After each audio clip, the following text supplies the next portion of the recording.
Assalamualaikum warahmatullahi wabarakatuh. Kami dari kelompok 12 kelas 4D pada hari ini akan mempresentasikan mengenai kebijakan dan inovasi dalam pembelajaran. Nama-nama anggota dari kelompok 12 yaitu ada Fitri Lestari dan Depa Fadia Anjani. Untuk mengefektifkan waktu, pematerian yang pertama akan dimulai. Menurut Arendt, mengatakan bahwa model pembelajaran mengacu pada pendekatan pembelajaran yang akan digunakan, termasuk di dalamnya tujuan-tujuan pengajaran, tahap-tahap dalam kegiatan pembelajaran, lingkungan pembelajaran, dan pengelolaan kelas. Fungsi dari model pembelajaran adalah sebagai pedoman bagi perancang pengajar dan para guru dalam merancang dan melaksanakan proses belajar mengajar. Untuk memilih model pembelajaran sangat dipengaruhi oleh sifat dari materi yang akan diajarkan dan juga dipengaruhi oleh tujuan yang akan dicapai dalam pengajaran tersebut serta tingkat kemampuan peserta didik. Menurut Permendikbud nomor 103 tahun 2014 dan Permendikbud nomor 22 tahun 2016, model pembelajaran yang dimaksud adalah model pembelajaran yang menonjolkan aktivitas dan kreativitas, menginspirasi, menyenangkan, berpusat pada siswa, otentik, kontekstual, dan bermakna bagi kehidupan siswa sehari-hari. Model pembelajaran mempunyai 4 ciri-ciri khusus yaitu 1. Rasional teoritis logis yang disusun oleh para pencipta atau pengembangnya. Model pembelajaran mempunyai teori berpikir yang masuk akal. Maksudnya, para pencipta atau pengembang membuat teori dengan mempertimbangkan teorinya dengan kenyataan sebenarnya serta tidak secara fiktif dalam menciptakan dan mengembangkannya. Yang kedua, landasan pemikiran tentang apa dan bagaimana siswa belajar. Model pembelajaran mempunyai tujuan yang jelas tentang apa yang akan dicapai, termasuk di dalamnya apa dan bagaimana siswa belajar dengan baik serta memecahkan suatu masalah pembelajaran. Yang ketiga, tingkah laku mengajar yang diperlukan agar model tersebut dapat dilaksanakan dengan berhasil. Yang keempat, lingkungan belajar yang diperlukan agar tujuan pembelajaran dapat tercapai. Model-model pembelajaran inovatif dan penerapannya. Model pembelajaran inovatif adalah pembelajaran yang bersifat student-centered. Artinya, pembelajaran yang lebih memberikan peluang kepada siswa untuk mengkonstruksi pengetahuan secara mandiri dan memediasi oleh teman sebaya. Secara lebih spesifik, peran guru dalam pembelajaran adalah sebagai expert learner, manager, dan mediator. Guru sebagai expert learner diharapkan memiliki pemahaman mendalam tentang materi pembelajaran, menyediakan waktu yang cukup untuk siswa, menyediakan masalah dan alternatif solusi, memonitor proses belajar, dan berusaha mencapai tujuan kognitif, afektif, dan psikomotor siswa. Sebagai manajer, guru berkewajiban memonitor hasil belajar para siswa dan masalah-masalah yang dihadapi mereka. Selain itu, guru juga harus memonitor disiplin kelas dan hubungan interpersonal, dan memonitor ketepatan penggunaan waktu dalam menyelesaikan tugas. Sebagai mediator, guru membantu para siswa memformulasikan pertanyaan atau mengkonstruksi representasi visual dari suatu masalah. Model pembelajaran kooperatif decision making. Menurut John Dewey, pengambilan keputusan tidak jarang disamakan dengan berpikir kritis, pemecahan masalah dengan berpikir logis, serta berpikir reflektif. Ketiga keterampilan berpikir tersebut semuanya bermuara pada pengambilan keputusan untuk mendapatkan suatu alternatif atau masalah yang kemudian ditindaklanjuti dalam bentuk tindakan. Pengambilan keputusan yang efektif membutuhkan keterampilan mengumpulkan informasi tentang suatu permasalahan, berpikir kritis, dan kreatif. Langkah-langkah penerapan model pembelajaran kooperatif decision making.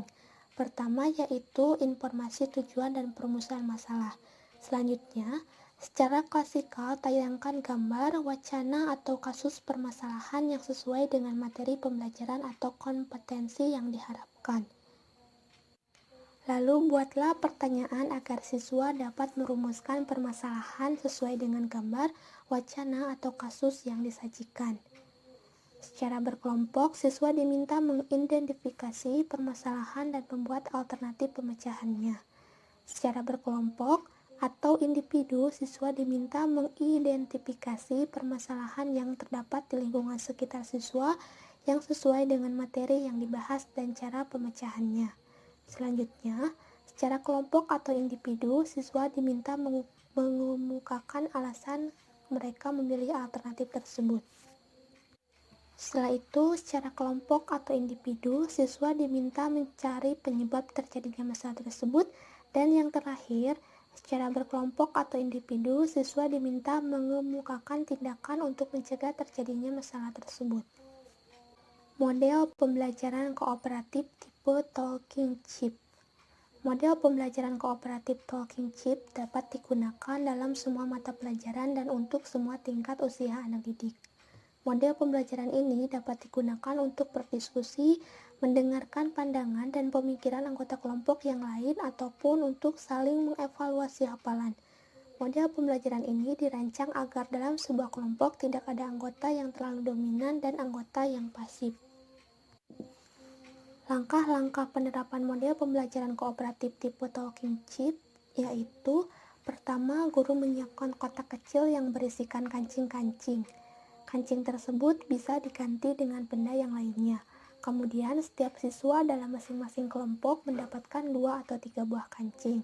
Lalu, setiap kali seorang siswa berbicara atau mengeluarkan pendapat harus menyerahkan 1 kancing. Jika kancing yang dimiliki siswa habis, dia tidak boleh berbicara lagi sampai semua rekannya juga menghabiskan kancing mereka. Yang terakhir, jika semua kancing sudah habis sedangkan tugas belum selesai, kelompok boleh mengambil kesepakatan untuk membagi-bagi kancing lagi dan mengulangi prosedurnya kembali. Model pembelajaran penemuan atau discovery learning. Model discovery learning adalah memahami konsep, arti, hubungan melalui proses intuitif untuk akhirnya sampai pada suatu kesimpulan. Langkah-langkah dalam pengaplikasian model pembelajaran discovery learning diawali dari langkah persiapan yang di dalamnya meliputi menentukan tujuan pembelajaran, melakukan identifikasi karakteristik siswa, baik itu dari segi kemampuan awal, minat, gaya belajar, dan lain-lain. Kemudian memilih materi pembelajaran, menentukan topik-topik yang harus dipelajari siswa, mengembangkan bahan-bahan belajar yang berupa contoh-contoh, ilustrasi, ataupun tugas, mengatur topik pembelajaran dari yang sederhana ke kompleks, dan dari konkret ke abstrak, melakukan penilaian proses dan hasil belajar siswa. Yang selanjutnya yaitu ada prosedur aplikasi. Di antaranya meliputi pemberian rangsangan, identifikasi masalah, pengumpulan data, pengelolaan data, pembuktian, menarik kesimpulan. Selain dari 3 jenis model pembelajaran yang sudah diterangkan, ada beberapa model pembelajaran yang lainnya yaitu cooperative jigsaw, cooperative number head together, cooperative group to group exchange, analisis kasus, problem based learning, project based learning, group investigation, penelitian jurisprudensial, dan penelitian sosial. Yang selanjutnya ada kebijakan dan inovasi media pembelajaran. Pengertian media pembelajaran. Media pembelajaran merupakan sebuah alat yang digunakan oleh guru untuk mempermudah penyampaian materi ketika proses pembelajaran. Proses pembelajaran akan lebih efektif dan efisien.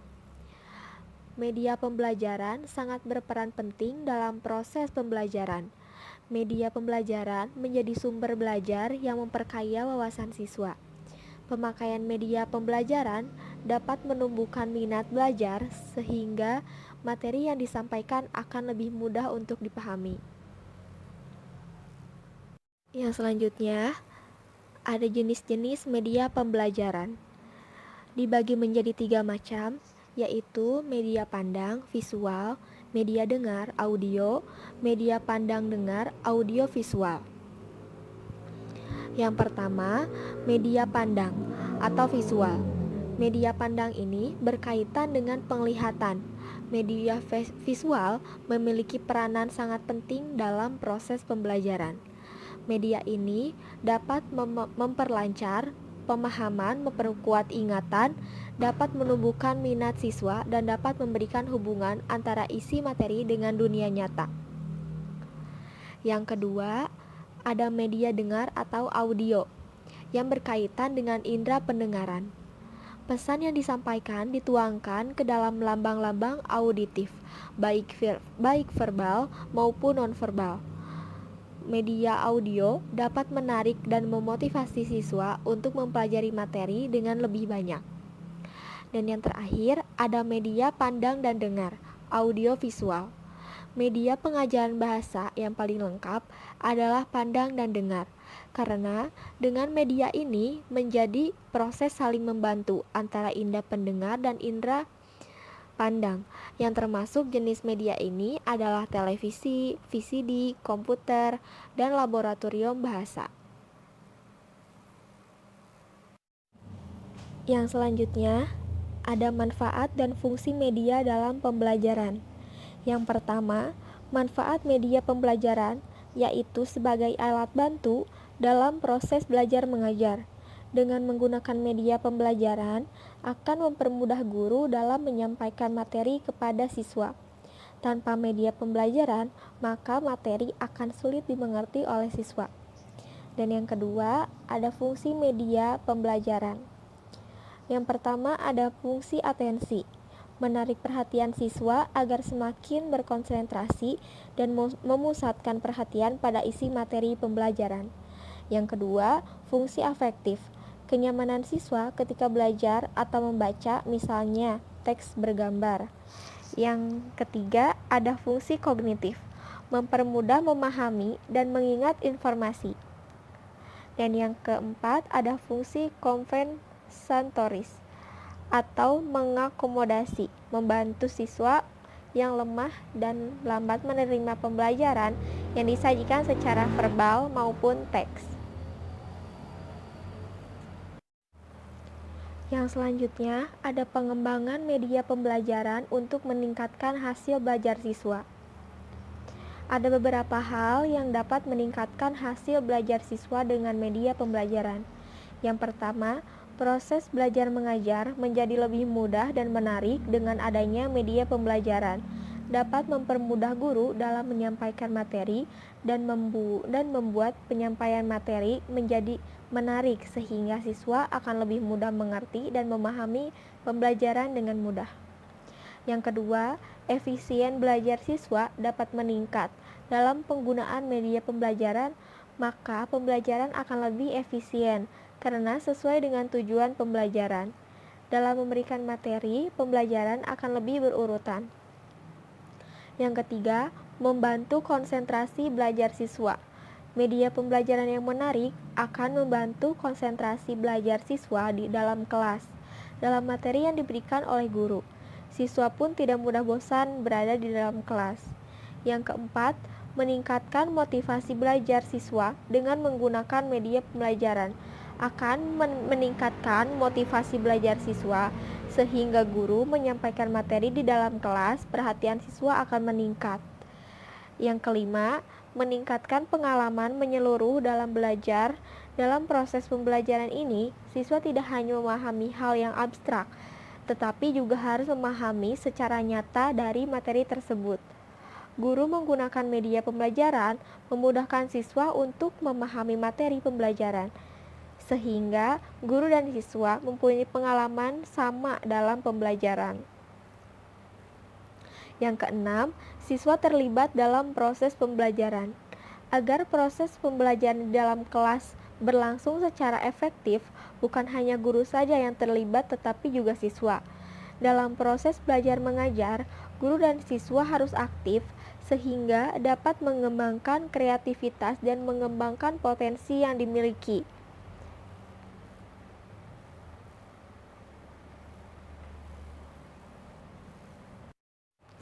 Yang selanjutnya, ada contoh-contoh media ajar.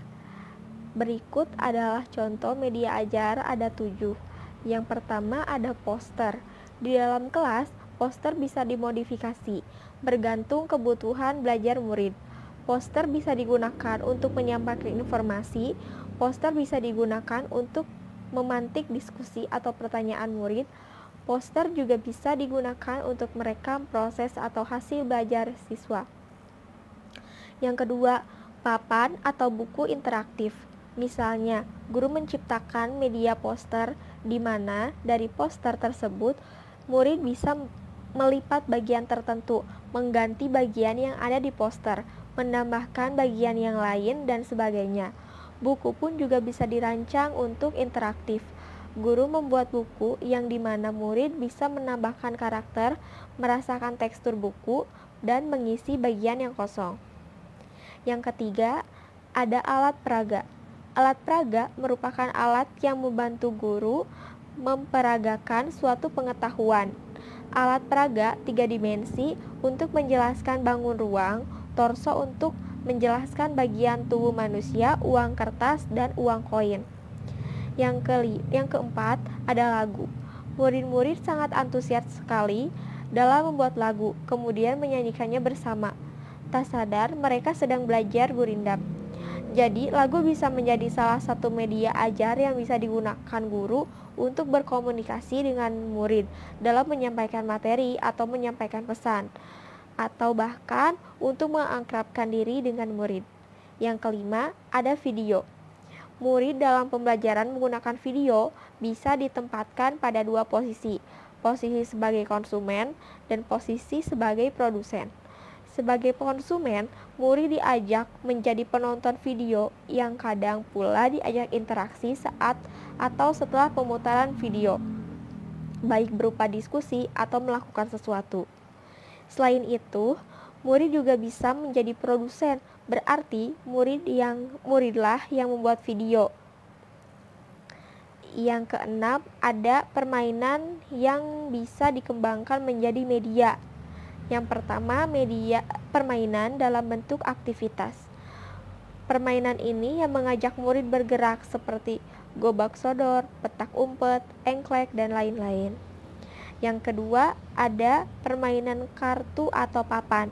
Permainan ini bisa dimanfaatkan seperti bermain monopoli, ular tangga, ludo, dan sebagainya. Yang ketiga, permainan berbasis alat. Permainan yang dalam melakukan membutuhkan alat seperti gelasin, engrang, balok warna-warni, lego, dan boneka. Permainan digital. Permainan yang memanfaatkan perangkat digital dalam memainkannya seperti Mobile Legends, Pokemon Go, dan sebagainya. Dan yang terakhir, ada aplikasi berbasis teknologi. Dapat digunakan aplikasi kuis ataupun menggunakan Duolingo. Aplikasi berbasis teknologi yang merupakan media ajar. Sangat kompleks memang untuk mengembangkan media yang satu ini. Selain harus melek teknologi, juga pembuatannya membutuhkan waktu yang cukup lama. Sekian pemaparan dari kelompok 12. Mohon maaf bila masih banyak kesalahan atau kekurangan. Wassalamualaikum warahmatullahi wabarakatuh.